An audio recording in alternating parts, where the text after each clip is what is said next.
So today I'll be giving you a quick summary of the chapter The Summit Within. Children, the complete the detailed explanation video of this chapter is on my channel. You can go there and check. So now let's do a summary so that you can quickly prepare the chapter. Now this chapter is about Major HPS Ahluwalia, who climbed the Mount Everest, right?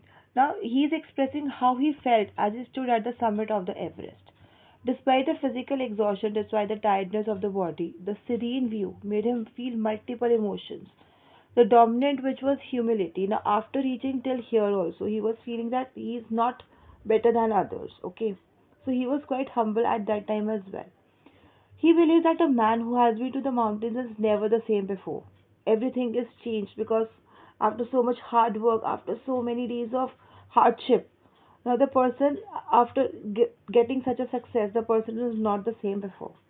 He also further talked about climbing the summit of the mind. Okay, once he had climbed the summit of Everest. As soon as he got rid of his physical exhaustion, his mind started wandering as why the people climb mountains.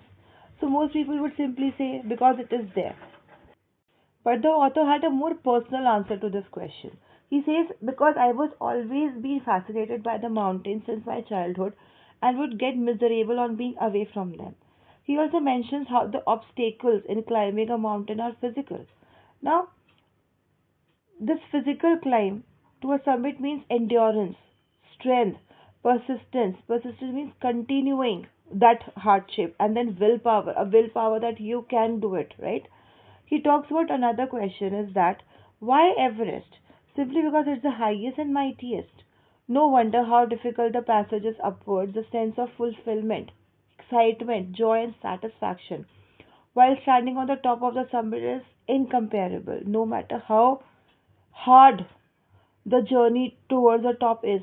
But standing here now on the top of the summit is incomparable to any other experience in this world. He says the experience was otherworldly, means from some other world. He says that there is no perfect answer to the question as why he climbed Mount Everest. He compared it to why people breathe.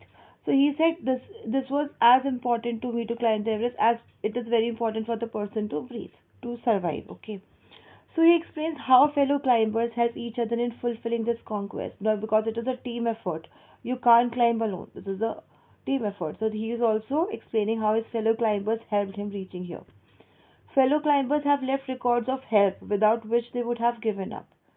Standing on the summit makes you realize that the struggle was worthwhile. That is, it is worth it for all that struggle to reach here. The view also motivates you to rise above your current situations. It provides a means of communion with God because it is because early in the video also I have explained in the explanation video that the Mount Everest is so high. It's like we are very near to God now. So it's like a union with God, a meeting with God. On the highest peak, he explains how you bow down and make your submission to the God you worship. Because you have to be grateful, because God had helped you reach here.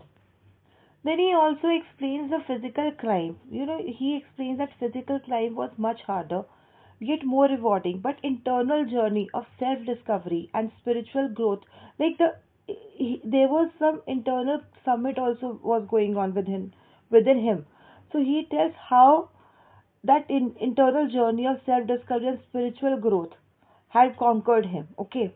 He expresses that having successfully climbed the Everest has given him the strength to face life's problem because he has undergone so many hardships during this journey that now he says that life problems are much easier than this and that climbing a summit, internal or that of a mountain, is a worthwhile experience. Okay, this is an experience which is not matched by any other thing, which is not compared to any other thing.